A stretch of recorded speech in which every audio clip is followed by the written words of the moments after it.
Shalom. First and foremost, I want to give all praise, honor, and glory be to Yahweh, Ba'ashem Yahweh Shai, Ba'ashem Ruchak Kodash. And I want to say double honors to the apostles and the elders of Great Millstone, the rule well, and blessings to the hopeful elect out there, listening and learning and teaching this word in sincerity and truth in the hopes that we may edify and feed the lambs of Yahweh Shai, especially in these last days. And I'm going to call this lesson, all I can say is that they were traveling 4 times faster than our F-22s.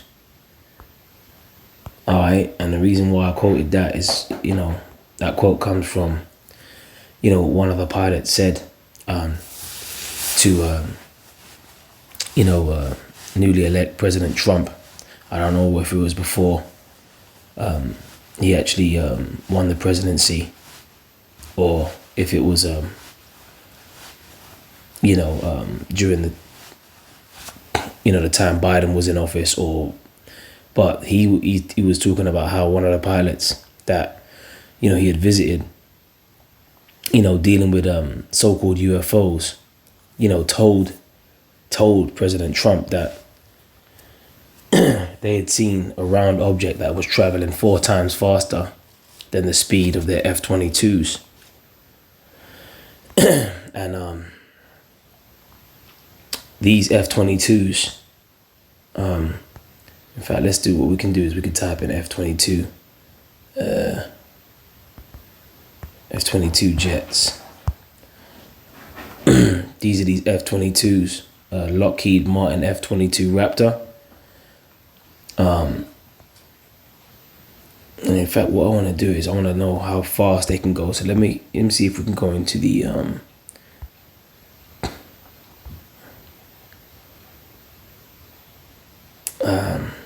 if I type in F-22 speed. Okay.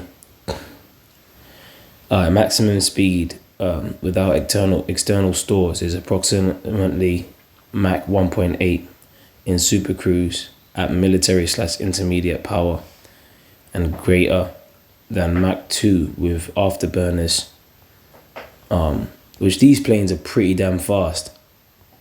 Okay, how fast is the F-22 in miles per hour? This would be a better. So Mach 1.21 adds up to about 921 miles per hour, and Mach 2.25 is about 1,500 miles per hour at higher altitudes. So they're saying this is how fast this plane can actually go, and that's pretty damn fast. And that's even what President Donald Trump even mentioned as well. So these planes can go about at least 1,500 miles per hour. Now that's real. Like, think about when you're driving down the highway and you on the motorway, you're doing like 70 or whatever, hitting 80, damn near 90. You think that's fast, but imagine these planes, are timed in that by like 15 plus, times in that speed by 15 plus. Now what this pilot said to Trump was that these UFOs were traveling, which they said 4 times faster, which they can go even faster than that. All right, these chariots, these so-called UFOs, can do things, that Esau couldn't even dream of doing, man. And ultimately we know that these chariots, these so-called UFOs, they're about to enter this place in a hostile takeover, especially when Yahweh Shai comes back. All right, and the scriptures speak about the clouds, the wheel within a wheel. The scriptures speak about flying rolls. These are all analogies to describe the chariots that the prophets were seeing and how they described them. A good one to go to is Zechariah, the 5th chapter. We always got to get that scripture out. All right, because this describes an actual chariot here. Okay, which is what people are seeing flying around, zipping around in the night sky, or even in the daytime. Different shapes, sizes, colors, you name it. And Yahweh Shai is going to be leading a fleet of these. All right, when he comes to invade this place, and you scoffers out there, you might be saying, "Oh, what the fuck these guys talking about?" and whatever. But when you see it, like the scripture says, then shall they know that a prophet had been among them. Because we're actually telling you things, that are about to happen. That's going to really transform your reality. That's really going to transform, your so-called normal observations. This is going to transcend what you would consider normal. All right, when you see it up close and personal. So this is Zechariah chapter 5:1. It says, then I turned and lifted up mine eyes, and behold, and looked, and behold, a flying roll. Right? Sometimes they call it a flying roll. Sometimes they call it a cloud. Sometimes called a chariot. Sometimes a wheel within a wheel. How the chariots or the so-called UFOs are described in the Bible. Okay. And he said unto me, what seest thou? And I answered, I see a flying roll.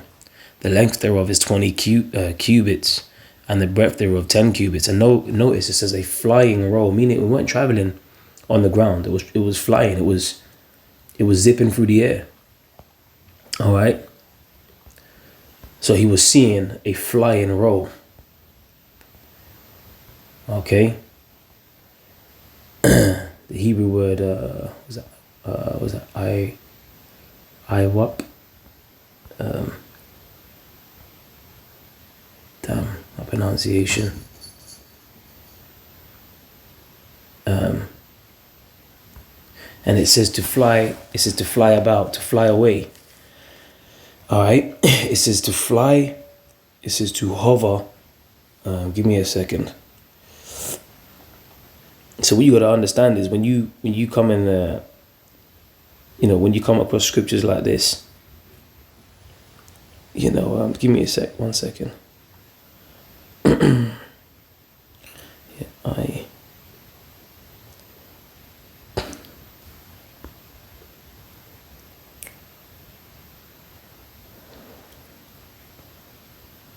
I believe that Hebrew is IWAP. Excuse me if I haven't pronounced it correctly. All right. But it says in the Hebrew, it says to fly about, to fly away, to fly, hover, fly away, to cause to fly, light upon, to fly about, or to and fro, to cause to fly to and fro, brandish, to fly away, cover, be dark, gloom. All right. So the point is to fly away, man, to go to and fro. All right. And it was even a time in the Maccabees, which outlines a clear example of the state of mind people can get to when they see these things in the sky, which, in the time of Maccabees, they called it these apparitions, which could have been, in the form of actual horses. All right. Apparitions. There's so-called UFOs doing like war games, if you will, in the book of Maccabees, which we can get that account as well. Let me see if I can just type in, apparition.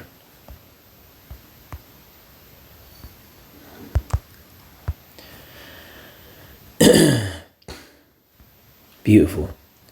Right, 2 Maccabees chapter 5, verse 1, it says, and about that time Antiochus prepared his second voyage into Egypt, and then it appeared that through all the city for the space almost of 40 days there were seen horsemen running in the air in cloth of gold, right, armed with lances like a band of soldiers. So that was pretty much war games, and it was seen like as in the form of horsemen running in the air. All right, it says, and troops of horsemen in array, encountering and running one against another with shaking of shields. And that goes back to what that Hebrew that IWAP,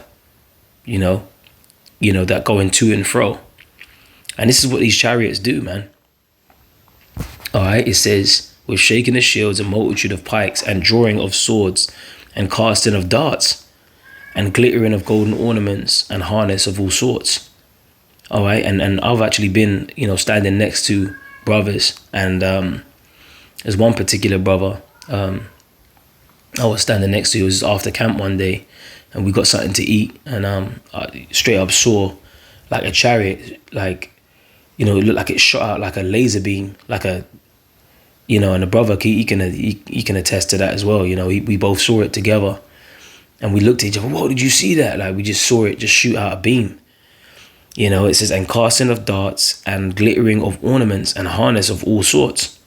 You know, so these chariots, man, they're gonna show up and they're gonna show out. It says, wherefore every man prayed that the apparition might turn to good. So this is the state of mind that people are gonna get in when Yahushua, you know, reveals himself with the heavenly armada. You know, like my man Darkseid at the end of that the DC film with the Flash, Man of Steel. They all came together, and that they had the last scene was Darkseid, and he said, ready the armada. You know, we're gonna use the old ways, meaning look, we're gonna come back and we're gonna, you know, get ready to take over basically. And then they show you Darkseid as like a big burly looking Jake with with fiery eyes, man. Darkseid. Alright, movie. Yeah, this is how they show him, man. You know? And I remember he had his heavenly host behind him, and he was just sitting on his throne. Like, look at that, man. Oh man, whenever I think about this, I think about Yahushua. I think about, you know, how he's on the right hand side of the throne, because that's exactly where the Lord is right now. He's on the right hand side of the throne, you know, contemplating exactly what he's gonna do when he comes here, getting ready for the green light that he's gonna be given by his father, you know, Yahweh, to go forth and just bring violence to the earth, man. And boy, that day is gonna be a day of darkness and gloominess. That's why the scripture says in Amos 5:18, woe unto you that desire the day of the Lord. To what end is it for you? The day of the Lord is darkness and not light, even very dark, and no brightness in it. So, you know, you just know, man, like the Lord's gonna come to bring that darkness, man. He's gonna come to bring violence. That's what the scripture says. Thus with violence shall that great city Babylon be thrown down. You know, and when this happens, man, you best believe that people are going to be in that state of mind. They're going to pray that this will come to nothing, that what they're seeing, what they're being forced to witness, they're going to be praying that it just ends, you know. But it ain't going to end. It's going to end with a lot of people getting put to death. I know. And what proves that is Isaiah. We're going to go back to Zechariah, but I'm just flowing. Just flow with me for a minute. Isaiah 66:15, for behold, the Lord will come with fire and with his chariots like a whirlwind. And notice how he's like surrounded by fire, man. They see, they're putting this in the movies. They're showing you, you know, like they know, man. And they be watching the apostles, they be watching the videos and what we're saying. All right, and even when you read in Acts the 7th chapter, you know, the stoning of Stephen, you know, before he gave up the spirit, you know, and he was in that trance, he saw Yahushua on the right hand side of the throne. You know, so this ain't no fairy tale. This ain't made up, man. This is exactly what the scriptures say. All right, and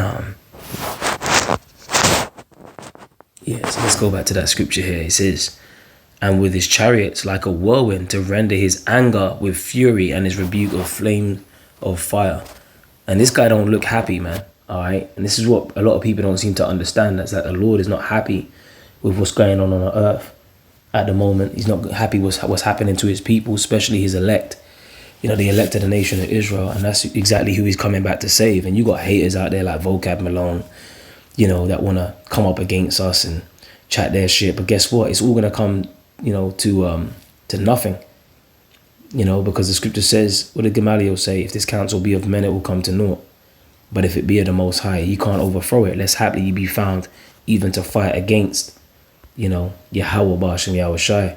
You fighting against the Most High. You ain't fighting against us. When you talk your shit and you scoff and you scorn.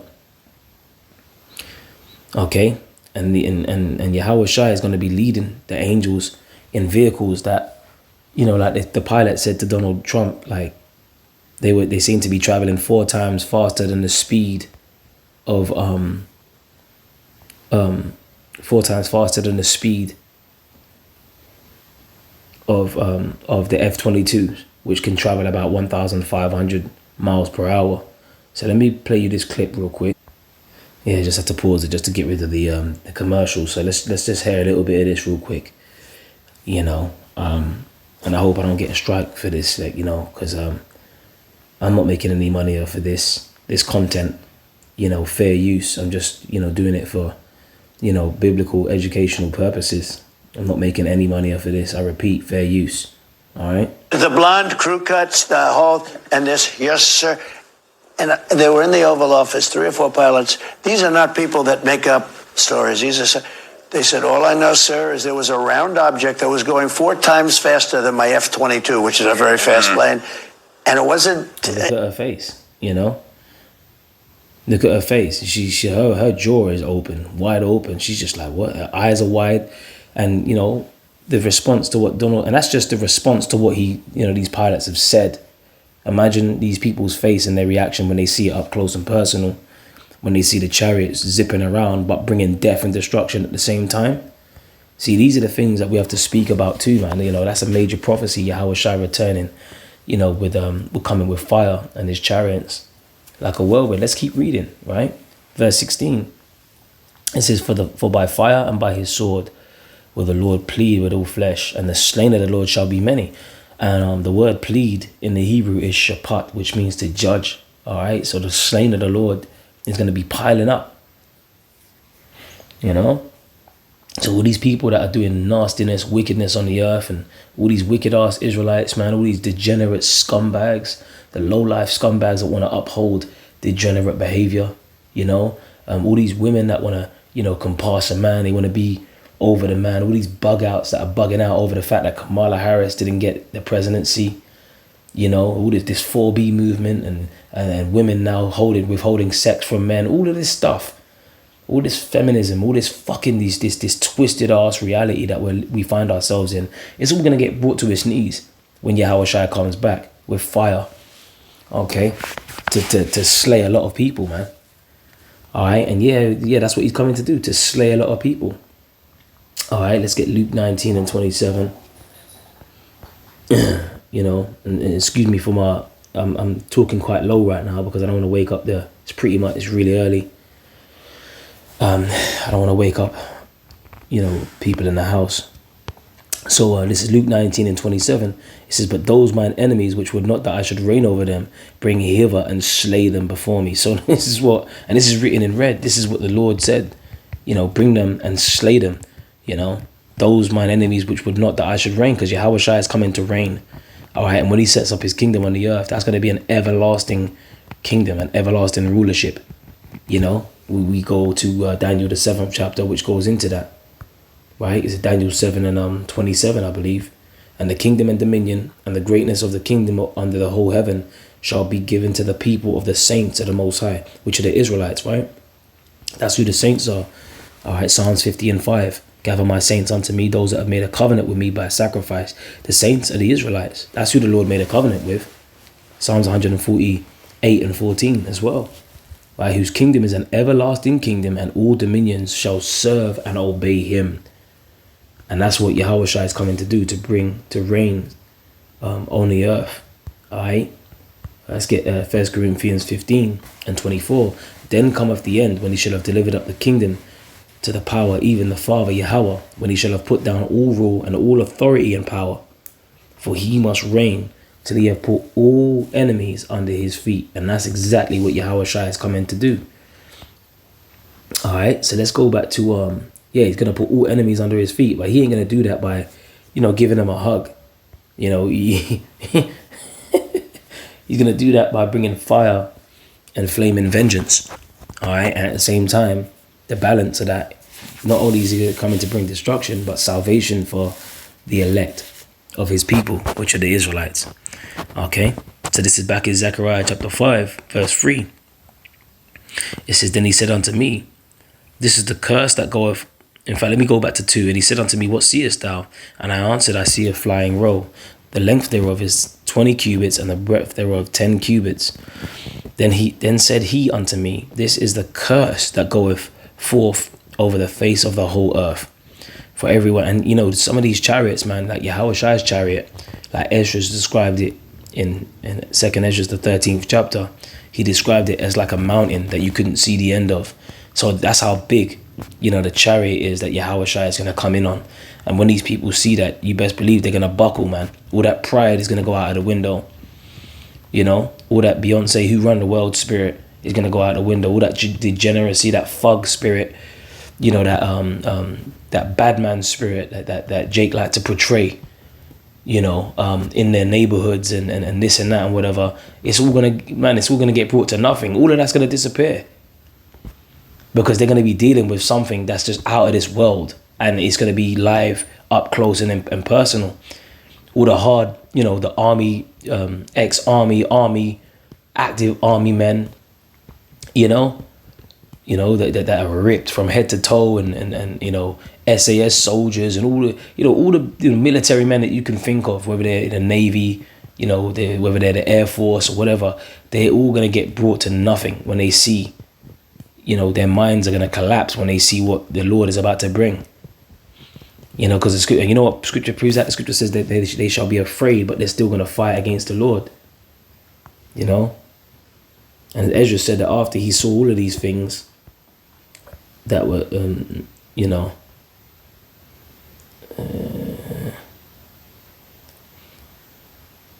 let's see, 2 Ezra 13:6, it says, and I beheld, and lo, he had graved himself a great mountain and flew upon it.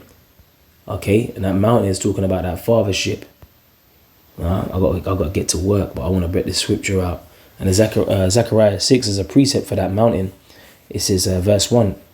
All right, notice it says the 4 chariots. All right, the subheading, it says, and I turned and lifted up mine eyes and looked, and behold, there came 4 chariots from out between 2 mountains, and the mountains were mountains of brass, a type of metal. Okay, so these chariots, these 4 chariots would have been like little shuttle ships that were coming out of the major ship, or 2 major ships that looked like mountains. All right, like they show you in Independence Day. Okay, so let's go back to 2 Ezra 13 here. Right, it says verse 6, but I beheld, and lo, he had graved himself a great mountain and flew upon it. But I would have seen the regional place whereout the hill was graven, and I could not, meaning it was so big that Ezra couldn't see like the end of it, man. And Ezra's in the end, he said, woe is me, who shall deliver me in those days, So these chariots, man, these ships, they can travel much faster than what Esau has created, and what Esau's created has been given to him to create by the power that we serve and fear. All right, the Most High Yahweh. All right, by Hashem Yahushai. All right, it says, and after this I beheld, and lo, all they who were gathered together to subdue him were sore afraid, and yet durst fight. And that's the point that I wanted to prove. Like, they're gonna be sore afraid, man. All right, and that goes into like Matthew 24 when the scriptures speak about men's hearts shall fail them for fear. Okay,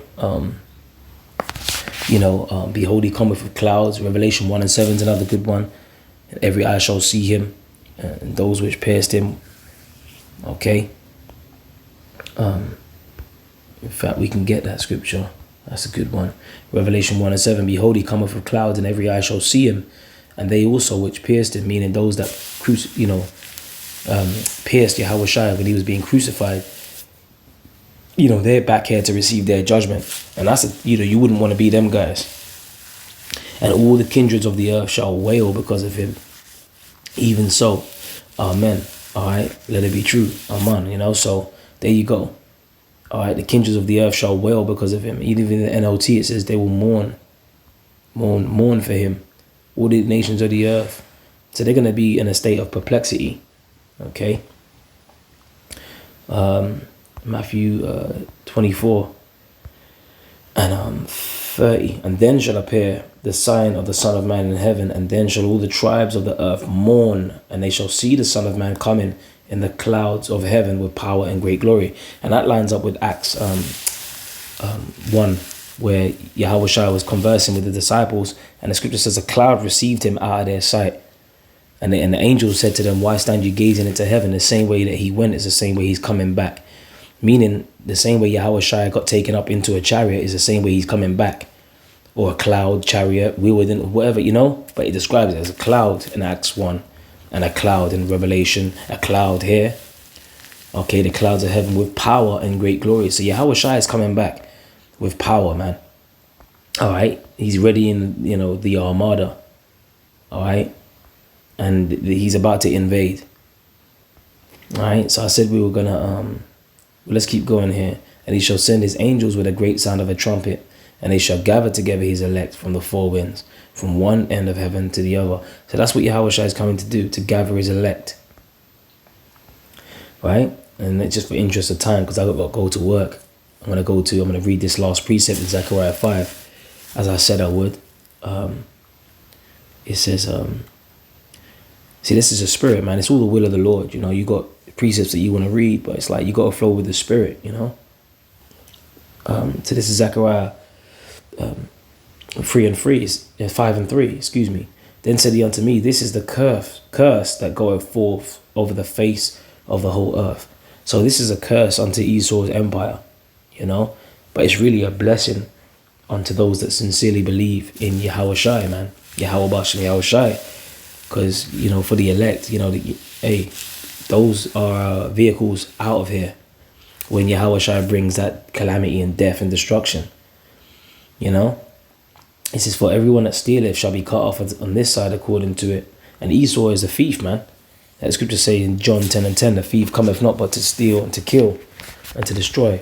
Yahweh Shai said, I am come that they might have life and that they might have it more abundantly. So, right, it says, and everyone shall be cut off as on this side according to it, and everyone that sweareth shall be cut off as on that side according to it.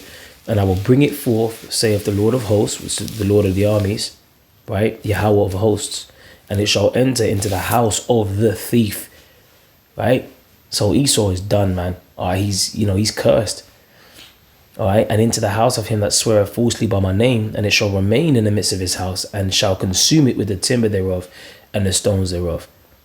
So this is what Yahweh Shai is coming to do, to put down all rule. That's why in Revelation 19, right, and 11 on down, it speaks about, you know, many crowns being on the Lord's head, which is symbolic of all these empires that he's going to take down.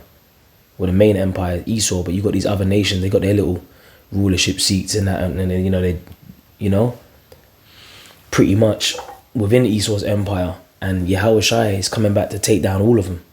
You know, whether it's the Chinese, the Indians, you know, Elam, you know, it's damn sure Esau, Ishmael, all of them, you know, they're getting taken down, man. All right, and Yahweh Shai is gonna put down all rule. That's why the scripture says in Psalms 2, why did the heathen rage and the people imagine a vain thing? It's a vain thing to imagine that you're going to be the next in rulership on the earth, as we just read in Daniel 7 and 27.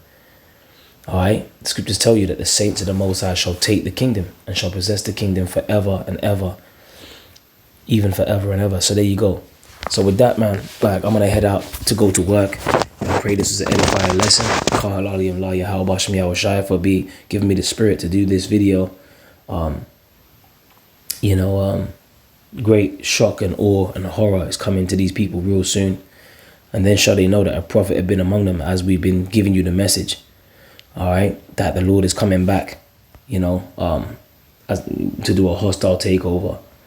So with that, man, shalom to the hopeful elect.